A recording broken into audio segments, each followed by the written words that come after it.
आपण पाहत आहोत विश्वविनायक न्यूज, ग्रामीण जनतेचा बुलंद आवाज।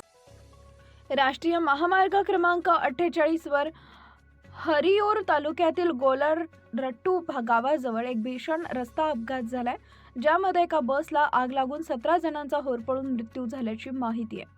खासगी बस बेंगळुरूहून कोकर्णाकडे जात होती। दरम्यान रात्री उशिरा विरुद्ध दिशेने येणारी एक लॉरी डिवायडर ओलांडून दुसऱ्या लेनमध्ये घुसली। याचवेळी समोरून येणाऱ्या या बसला लॉरीची जोरदार धडक बसली। ही धडक इतकी भीषण होती की बसने लगेचच पेट घेतला। या भीषण अपघातात गाढ झोपलेल्या 10 जणांचा जागीच होरपळून मृत्यू झाला, तर अनेक प्रवासी जखमी झाले आहेत।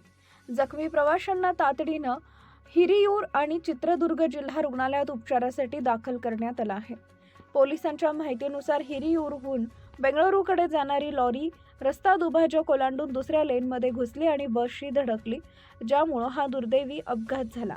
या अपघातानंतर 9 जणांनी सुखरूप बसमधून स्वतःची सुटका केली। मात्र हा सगळा प्रकार इतका कमी वेळात घडला की इतर प्रवाशांना आपला जीव वाचवता आला नाही।